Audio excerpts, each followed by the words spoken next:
إن الحمد لله نحمده ونستعينه ونستغفره ونعوذ بالله من شرور أنفسنا وسيئات أعمالنا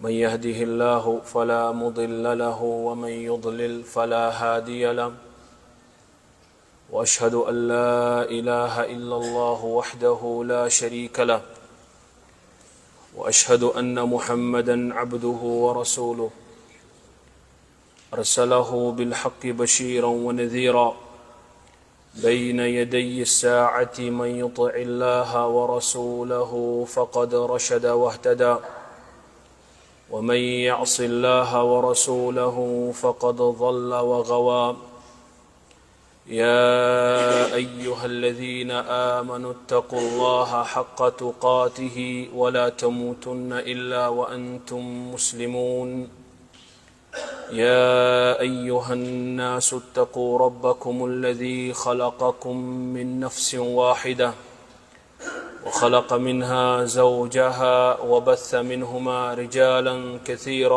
ونساء واتقوا الله الذي تساءلون به والأرحام إن الله كان عليكم رقيبا يا أيها الذين آمنوا اتقوا الله وقولوا قولا سديدا يصلح لكم أعمالكم ويغفر لكم ذنوبكم ومن يطع الله ورسوله فقد فاز فوزا عظيما أما بعد يقول الله تبارك وتعالى في القرآن المجيد بعد أستعيذ بالله السميع العليم من الشيطان الرجيم بسم الله الرحمن الرحيم الذين ينفقون في السراء والضراء والكاظمين الغيظ والعافين عن الناس والله يحب المحسنين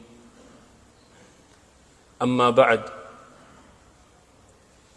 شروع میں تمام تر تعریفات حمد و ثنا اللہ وحدہ لا شریک کے لیے کہ جس رب رحمان و رحیم کی توفیق سے ہم اللہ تعالیٰ کے اس پیارے گھر میں جمع ہوئے. اس مختصر سی جماعت کی طرف سے بالخصوص اور کائنات میں رہنے والے مسلمانوں کی طرف سے بالعموم درودوں اور رحمتوں کی لا انقطاع بارش ہو برذات مقدس حضرت محمد الرسول اللہ صلی اللہ علیہ وعلی آلہ وصحبہ وسلم. محترم سامعین کرام، اس بات سے ہم سب آشنا ہے کہ کچھ بیماریاں جب انسان کو لگ جاتی ہے تو وہ اسی کے ذات تک محدود رہتی ہے،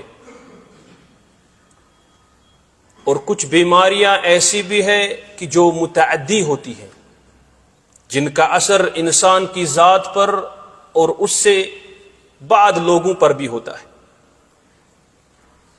آج کے خطبہ جمعہ میں ہم ایسی بیماری کے بارے میں بات کریں گے. ممکن ہے الا من رحم اللہ ہم میں سے بہت سارے اس بیماری میں مبتلا ہوں. وہ ایک ایسی بیماری ہے جس بیماری سے بسے بسائے گھر اجڑ جاتے ہیں. وہ ایک ایسی بیماری ہے جس سے برسوں پرانا دوستانہ ٹوٹ جاتا ہے. وہ ایسی بیماری ہے کہ انسان بعد اوقات کفر تک پہنچتا ہے. یہ ایک ایسی بیماری ہے جس میں انسان ایک پاگل جیسا بن جاتا ہے. وہ بیماری غصہ آنے کی بیماری ہے، الغضب. اسی لیے رسول اللہ صلی اللہ علیہ وسلم نے ایک صحابی کے استفسار پر، ان کے سوال پر، جنہوں نے سوال کیا تھا کہ مجھے نصیحت کیجیے، تو رسول اللہ صلی اللہ علیہ وسلم کی نبض شناسی تھی. فرمایا لا تغضب، اے شخص غصہ مت کیا کر. یہ شخص امیدیں باندھ کے آیا تھا شاید مجھے لمبی چوڑی آواز سننے کو ملے گی, مجھے لمبی چوڑی نصیحت سننے کو ملے گی. یہ شخص بار بار کہتا رہا کہ مجھے نصیحت کیجیے. تو محمد الرسول اللہ صلی اللہ علیہ وسلم بار بار فرماتے تھے لا تغضب, غصہ مت کر. ساتھیوں اور دوستو, یہ غصہ دو طرح کا ہوتا ہے. ایک غصہ آنے پر انسان کی حمیت, انسان کی غیرت, انسان کے ایمان کا پتہ چلتا ہے. اور دوسرے قسم کا غصہ آنے پر انسان کا وحشیانہ پن پتہ چلتا ہے. انسان ایسے تحکمات, ایسے فیصلہ لیتا ہے پاگل کو بھی شرم آتی ہے بعض اوقات. اسی لیے علماء نے اس غصے کی دو قسمیں بیان فرمائی. ایک قسم ہے الغضب المحمود, ایک ایسا غصہ جو تعریف یافتہ غصہ ہے, جس کی تعریف کی جائے گی اور اس پر اجر بھی ملے گا. اور انسان کا ایمان اتنا قوی ہونا چاہیے کہ جب بھی ویسے حالات رونما ہو تو یہ بہت زیادہ غصے میں آنا چاہیے. وہ غضب المحمود ہے کہ جب اللہ تعالیٰ کے حدود کو پامال کیا جائے گا, اللہ تعالیٰ کی حرمات کو پامال کیا جائے گا, اور مومن ایسا ہونا چاہیے کہ وہ اس وقت غصے سے ٹلملا اٹھنا چاہیے. حضرت عائشہ رضی اللہ تعالی عنہا ہمارے محمد رسول اللہ صلی اللہ علیہ وسلم کے بارے میں فرماتی ہیں کہ نبی صلی اللہ علیہ وسلم نے کسی خادم کو کبھی نہیں مارا, ان کو اپنی ذات پر کبھی غصہ ہی نہیں آیا, الا کہ جب اللہ تعالیٰ کی حرمات کو پامال کیا جاتا ہو تو ان کو غصہ آ جاتا تھا. جس طرح قبیلہ بنو حنیفیہ کہ ایک خاتون نے چوری کی تھی, تو وہ بڑے حسب و نسب والی خاتون تھی. لوگ حضرت اسامہ ابن زید رضی اللہ تعالیٰ عنہ کے پاس گئے, کیونکہ محمد رسول اللہ صلی اللہ علیہ وسلم ان سے بہت زیادہ محبت کیا کرتے تھے. سفارشیں لے کر, کیونکہ اب اس عورت پر تو حد لگنی تھی, ہاتھ تو کٹ ہی جاتا, خاندان کی عزت بھی چلی جاتی. ایسے لوگوں نے سمجھا تو حضرت اسامہ ابن زید رضی اللہ تعالیٰ عنہ کے پاس گئے کہ رسول اللہ صلی اللہ علیہ وسلم کے پاس کچھ سفارش کرے تاکہ اس کی سزا کم ہو جائے. تو جو ہی حضرت عبداللہ ابن زید رضی اللہ تعالیٰ عنہ, حضرت اسامہ ابن زید رضی اللہ تعالیٰ عنہ رسول اللہ صلی اللہ علیہ وسلم کے پاس گئے, جب سفارش کی تو محمد رسول اللہ صلی اللہ علیہ وسلم کو بہت غصہ آیا. ان کے روئے پر انوار پر غصے کی علامات کو دیکھا جا سکتا تھا.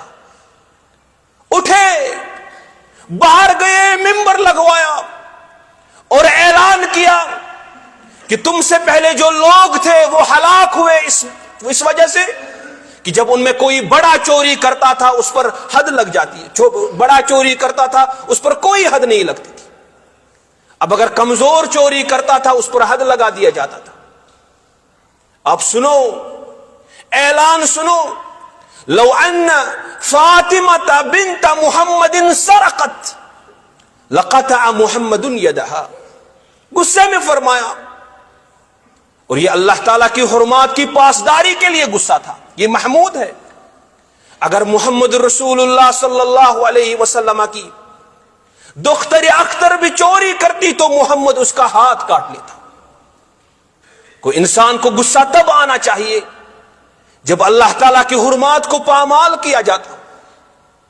شرک کے اڈے انسان خوش ہو کے دندان ان کے ساتھ ہم نوالا ہم پیالہ. اس لیے امام البانی رحمہ اللہ نے ایک بہت بہترین مثال ایک دن فرمایا کہ جب آپ اخبار دیکھیں گے تو اس اخبار میں دیکھیں گے کہ ایک ہیڈ لائن لکھی ہے کہ فلانی جگہ پر بدکاری ہوئی ہے، اور اسی اخبار کے کونے میں کہیں پہ لکھا ہے کہ وہاں پہ شرک ہو رہا ہے، اور یہ چھوٹے الفاظ میں لکھا تھا۔ انسان کا زیادہ غصہ تب آنا چاہیے جب وہ شرک کو دیکھتا، کیونکہ شرک سب سے بڑا گناہ ہے۔ اللہ تعالیٰ کی حرمات کو جب پامال کیا جاتا ہو، انسان کو غصہ آنا چاہیے۔ اپنی فیملی میں دیکھیے، بہت سارے ایسے لوگ ہیں الا من رحمہ اللہ، دیوس بنے بیٹھے ہیں۔ ہماری عورتیں، بچیاں، بیٹیاں کس طرح نکلتی ہیں، اور باپ کو کوئی بھی پریشانی نہیں، بھائی کو کوئی بھی پریشانی نہیں، کیونکہ اللہ تعالیٰ کی حرمات کو پامال کیا جاتا ہے، اس کو کوئی غصہ آتا ہی نہیں۔ یہ ایمان کی کمزوری کی علامت ہے۔ انسان کو غصہ آنا چاہیے جب اللہ تعالیٰ کی بات ہو، دین کی بات ہو۔ البتہ اگر ذات کی بات ہو تو اس وقت غصہ نہیں آنا چاہیے، کیونکہ دنیا کے تمام تر امور تافہ ہے، بہت معمولی ہے۔ اگر آپ نے غصے سے کام لیا تو والعیاذ باللہ انسان کبھی کبھی کلمہ کفر بھی کہہ دیتا ہے، اور جو انسان غصے سے کلمہ کفر کہے گا وہ کافر بن گیا۔ ایمان اور اسلام کا معاملہ ہے، دوستیاں کٹ جاتی ہے، طلاق ہو جاتے ہیں، بسے بسائے گھر ٹوٹ جاتے ہیں چھوٹی چھوٹی باتوں پر۔ رسول اللہ صلی اللہ علیہ وسلم نے اس صحابی کو دنیا اور آخرت کی خیر بتا دی، صرف ایک لفظ میں فرمایا لا تغضب، غصہ مت کر۔ اب انسان کو چاہیے کہ جب کبھی غصہ آئے، کوئی غسیلا ہوتا ہے، بات بات پر غصہ آتا ہے، اب شریعت نے بہت سارے ایسے علاج بھی بتائے ہیں کہ جس کو یاد رکھنے پر انسان اپنے غصے کو کم کر سکتا۔ اس غصے یہ تو متعدی ہے، مجتمع پر اس کا اثر ہوتا ہے، سوسائٹی پر، وہاں پر حقد، بغض، ایک دوسرے کے ساتھ دشمنی پنپتی ہے اس غصے کی وجہ سے۔ انسان کی ذات پر خود اس کا اثر ہے، وہ بیمار ہو جاتا ہے، قلق، غم، پریشانی، ٹینشن، ڈپریشن اسی سے ہو جاتا ہے۔ اپنے اہل و عیال پر بھی اس کا اثر ہوتا ہے کہ جب باپ گھر آ جاتا ہے بچے سہم جاتے ہیں، حالانکہ ہونا تو یہ چاہیے تھا کہ بچے کھلکھلا اٹھنے چاہیے، لیکن غصے کا مارا باہر دوستوں کے ساتھ بڑا ہنسی مذاق، ان کے ساتھ کباب شباب اچھے سے، لیکن جو ہی گھر میں داخل ہوتا ہے تو سب لوگ ڈرتے ہیں، یہ دیندار نہیں ہے، یہ اچھے اخلاق والا نہیں ہے، یہ غسیلا ہے، اس کے سامنے کون بیٹھے گا۔ اس لیے انسان کو کچھ معالجے کی بھی ضرورت ہے کہ اس علاج کو یاد رکھے تاکہ اپنے غصے کو کم کرے۔ علماء امت نے قرآن و سنت سے کچھ ایسے معالجات بیان فرمائے ہیں جن کو انسان استعمال کرنے کے بعد اپنے غصے کو کم کر سکتا ہے۔ ایک تو وہ غصہ جو میں نے بیان کیا کہ وہ محمود ہے، وہ آنا چاہیے، وہ غیرت کی بات ہے، وہ دینی حمیت کی بات ہے۔ البتہ دنیاوی امور میں انسان کو صبر و تحمل سے کام لینا چاہیے۔ اللہ تعالیٰ ان لوگوں کو بہت پسند کرتا ہے جو لوگ غصے کو پی جاتے ہیں۔ انسان سب سے پہلا علاج یہ کرے کہ وہ اس فضیلت کو یاد رکھے۔ کون کس سے محبت کرتا ہے؟ عرش والا، ذرا تصور تو کریں، کائنات کا خالق، مالک، مدبر الامور، وہ ایک ایسے شخص سے محبت کرتا ہے جو ایک حقیر پانی سے پیدا ہوا ہے۔ کس وجہ سے؟ کیونکہ وہ غصہ پی جاتا ہے۔ اللہ تعالیٰ نے بیان فرمایا الذین ينفقون فی السراء والضراء، جو لوگ خرچ کرتے ہیں تنگی میں بھی خوشحالی میں بھی، والکاظمین الغیظ، اور جو غصے کو پی جاتے ہیں، والعافین عن الناس، پینا ہی نہیں، غصے کو بھولنا ہی نہیں بلکہ ان لوگوں کو معاف بھی کرتے ہیں۔ واللہ یحب المحسنین، اللہ تعالیٰ ان محسنوں سے محبت کرتا ہے۔ اور انسان کو یاد رکھنا چاہیے کہ جب اللہ تعالیٰ کسی بندے سے محبت کرتا ہے، سب سے پہلے تو بڑی بات ہے کہ اللہ تعالیٰ کسی سے محبت کرتا،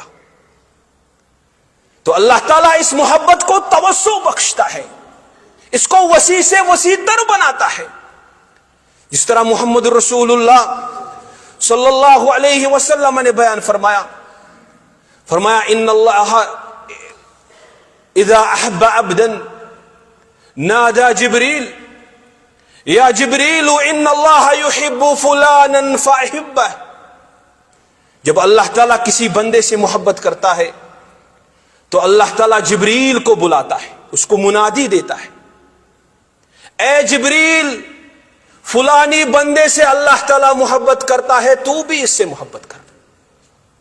اب دیکھیے دنیا کا کوئی بڑا منصبدار اگر ہم میں سے کسی حقیر کا نام ہی میڈیا پر لے تو لوگ مبارکبادی دینے کے لیے آ جاتے ہیں.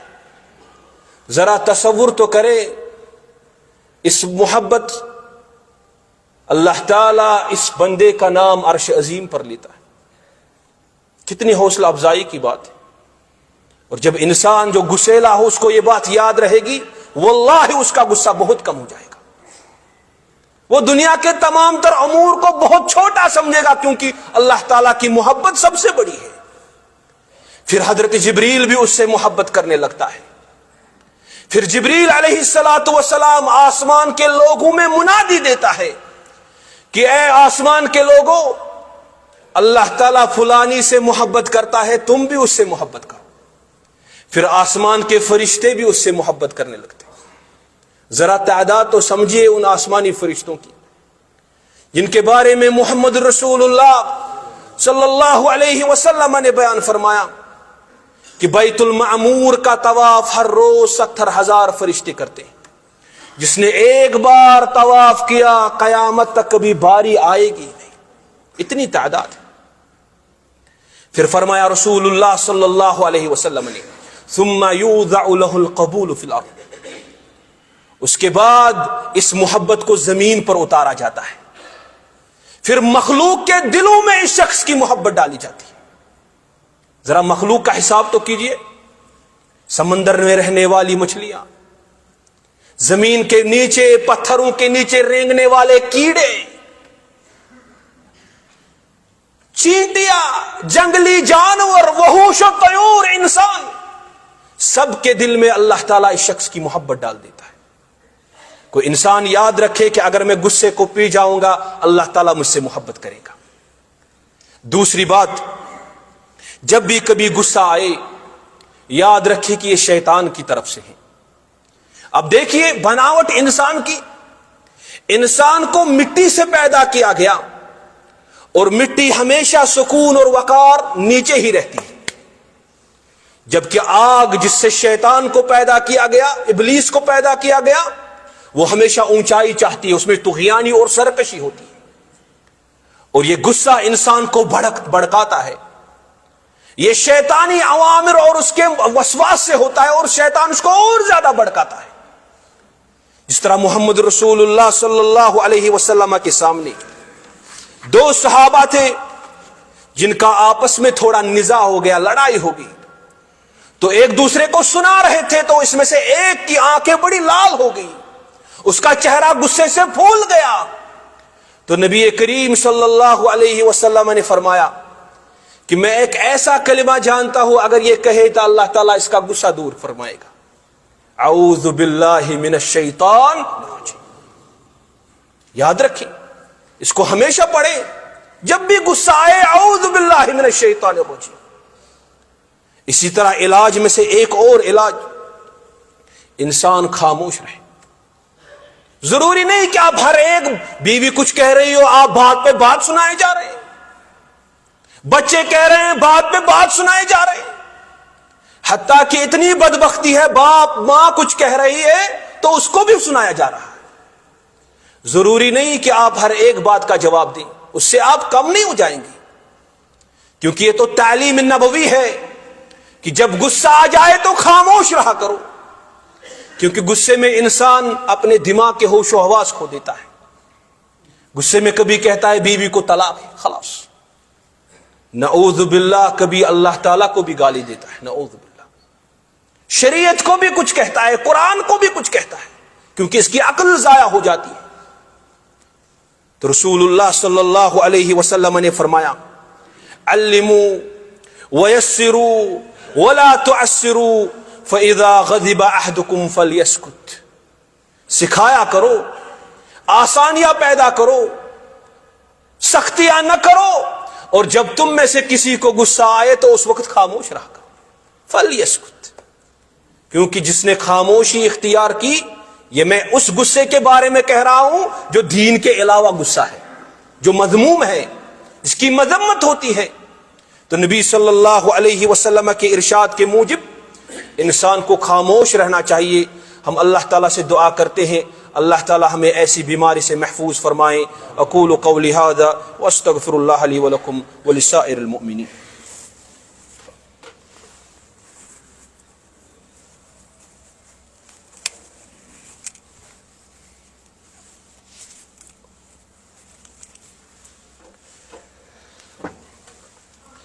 الحمد لله نحمده ونستعينه ونستغفره ونعوذ بالله من شرور أنفسنا وسيئات أعمالنا. من يهده الله فلا مضل له ومن يضلل فلا هادي له. وأشهد أن لا إله إلا الله وحده لا شريك له وأشهد أن محمدا عبده ورسوله صلى الله عليه وعلى آله وصحبه أجمعين. اسی طرح غصے کے علاج کے بارے میں ایک اور نکتہ یاد رکھیں کہ انسان کو جب غصہ آئے تو اپنی حیت کو بدل لے. اگر کھڑا ہے تو بیٹھ جائے، اگر بیٹھا ہے تو لیٹ جائے. اگر پھر بھی غصہ نہیں جاتا ہو کیونکہ یہ شیطان کی طرف سے تو وضو کر لے، کیونکہ آگ کو پانی سے ہی ٹھنڈا کیا جاتا ہے. اگر اس سے بھی نہ ہو تو حضرت علی رضی اللہ تعالی عنہ کا وہ نسخہ اپنائیے کہ اپنے گھر سے باہر چلے جائیے. حضرت فاطمہ الزہرا رضی اللہ تعالی عنہ ایک دن محمد رسول اللہ صلی اللہ علیہ وسلم دوپہر کے ٹائم اپنی دختر اختر کے گھر گئے تو حضرت علی کو نہیں پایا. فرمایا اے فاطمہ، علی کدھر ہے؟ این ابن امک؟ تو حضرت علی اور حضرت فاطمہ میں کچھ ہوا تھا جس طرح اب شوہر اور بیوی میں ہوتا رہتا. تو حضرت علی رضی اللہ تعالیٰ عنہ گھر سے نکل گئے تھے اور مسجد میں بیٹھے تھے، مسجد میں لیٹے تھے. تو رسول اللہ صلی اللہ علیہ وسلم ان کے پاس گئے. اسی وقت فرمایا ان کو قم یا ابا التراب، یعنی انسان اپنی حیت کو بدل دینا چاہیے، کیونکہ ہر بار بھاگنا کوئی بزدلی کی بات نہیں ہے. یاد رکھیں، انسان اگر بھاگے گا یا چلا جائے گا تو اس کو بزدل کہا جائے گا. ہر بار یہ بزدلی کی بات نہیں، کبھی حکمت کی بات بھی ہوتی. حضرت موسیٰ علیہ السلام جب فرعون اور اس کا لشکر طاق میں رہے تھے تو حضرت موسیٰ کو اللہ تعالیٰ نے سکھایا نکل جا. پیغمبروں کو کہا گیا اس قوم کو عذاب کرنا ہے، آپ چلے جائیے، کیونکہ ہر بار بھاگ جانا، ہر بار نکل جانا یہ بزدلی کی علامت نہیں ہے، کبھی حکمت بھی ہوتی ہے. رسول اللہ صلی اللہ علیہ وسلم نے فرمایا جب کسی کو غصہ آئے وَهُوَ قَائِمٌ فَلْيَجْلِسْ، وہ کھڑا ہو، کیونکہ کھڑے جب انسان ہوتا ہے تو اس کے اندر زیادہ طاقت ہوتی ہے اس انسان کے بنسبت جو بیٹھا ہوتا ہے. فرمایا بیٹھ جایا کرے. اگر بیٹھا ہے تو لیٹ جایا کرے، اس کی طاقت کم ہو جائے گی. یہ رسول اللہ صلی اللہ علیہ وسلم کے ارشادات ہیں. ضرور بضرور انسان کو چاہیے کہ ان پر عمل پیرا ہو. اور آخری بات یاد رکھیں، غصے میں جو انسان بہت سارے غلط فیصلے بھی لے لیتا ہے، کبھی کسی پر ظلم ہوتا ہے. یہ ظلم حقوق العباد کے ساتھ تعلق رکھتا ہے، اس کی کوئی بھی معافی نہیں جب تک اس کی تلافی نہ ہو. انسان اپنے ماتحت پر غصے کی وجہ سے کبھی فائلیں پھینک دیتا ہے. اور میں فحائل کے علاقے میں بہت سارے مقاولین کو جانتا ہوں، ان کے پاس بھی مزدور ہوں گے، مزدور کے ساتھ تنخواہی کے ساتھ بات ہوتی ہے. یاد رکھیں یہ اللہ تعالیٰ کے پاس سب کچھ موجود ہے، اور یہ یاد رکھیں کہ اللہ تعالیٰ کی قدرت تمہاری طاقت سے بہت زیادہ ہے. کبھی غصے میں کوئی فیصلہ نہ لے، کسی پر ظلم نہ ہو، کسی پر زیادتی نہ ہو، کیونکہ اللہ تعالیٰ کے سامنے اس کا جواب دینا ہے. رسول اللہ صلی اللہ علیہ وسلم کے زمانے میں ایک شخص تھے جن کا نام تھا ابو مسعود البدری رضی اللہ تعالیٰ. ان کا ایک خادم تھا جس خادم کو وہ کسی بات پر مار رہے تھے. تو نبی صلی اللہ علیہ وسلم پیچھے سے آئے، فرمایا اعلم یا ابا مسعود، اے ابو مسعود جان لو. لیکن ابو مسعود اتنے غصے میں تھا بات سن ہی نہیں پایا. نبی صلی اللہ علیہ وسلم اور زیادہ قریب آ گئے اور یہی بات فرماتے گئے، اعلم یا ابا مسعود، اے ابا مسعود جان لو. تو جو ہی ابو مسعود نے دیکھا نبی صلی اللہ علیہ وسلم، ان پر کپ کپی طاری ہو گئی اور ان کے ہاتھ میں جو کوڑا تھا جس سے وہ مار رہے تھے وہ گر گیا. تو نبی صلی اللہ علیہ وسلم نے اس سے فرمایا، یا ابا مسعود ان اللہ اقدر منک علی ھذا الغلام، اللہ تعالیٰ تم سے زیادہ طاقتور ہے. کتنی بھی طاقت ہو تمہاری، اللہ تعالیٰ کے سامنے کس طاقت کا کوئی بھی اعتبار نہیں، کیونکہ جب اللہ تعالیٰ پکڑتا ہے وہ نہیں چھوڑتا. اسی لیے غصے میں انسان کسی پر ظلم نہ کرے، اپنے اہل و عیال کو تباہ نہ کرے، اپنی بسی بسائی زندگی کو برباد نہ کر لے، اپنا برسوں پرانا یارانہ دوستانہ وہ ختم نہ کرے، اپنے رشتہ داروں کے ساتھ صلہ رحمی جو کرنی تھی اس کو توڑ دے، اپنے ماں باپ کے ساتھ تعلق کو توڑ دیتا ہے اس غصے میں انسان. ہم اللہ تعالیٰ سے دعا کرتے ہیں اللہ تعالیٰ ہمیں اس مذموم ترین جو بیماری ہے اللہ تعالیٰ ہمیں اس سے محفوظ فرمائے. اللہ تعالیٰ ہمیں ہمیشہ ایک دوسرے کے ساتھ محبت سے رہنے کی توفیق عطا فرمائے. اے اللہ جو ہمیں پریشان حال ہے ان کی پریشانیاں دور فرما. اے اللہ جو قرض دار ہے ان کے قرض کو روا فرما. اے اللہ دعا کرتے ہیں جو بھی بیمار ہیں ان کو شفائے کاملہ عطا فرما، شفائے عاجلہ عطا فرما. اے اللہ جو ہسپتالوں میں مریض ہیں ان کو شفائے کاملہ عطا فرما، شفائے عاجلہ عطا فرما. اے اللہ دعا کرتے ہیں جن کے والدین اس دنیا سے گزر چکے ہیں اے اللہ ان کی قبروں کو پر نور فرما، ان کو کروٹ کروٹ جنت نصیب فرما، ان کی قبر کو روضۃ من ریاض الجنہ بنا. اے اللہ ان کو مشرب دیدار فرما. اے اللہ ان کو حوض کوثر کا پانی نصیب فرما. اے اللہ دعا کرتے ہیں ان کو جنت الفردوس عطا فرما. اے اللہ جن کے والدین زندہ ہے ان کو صحت والی، عافیت والی، عزت والی، ایمان والی زندگی عطا فرما، اس زندگی کو گزارنے کی توفیق عطا فرما.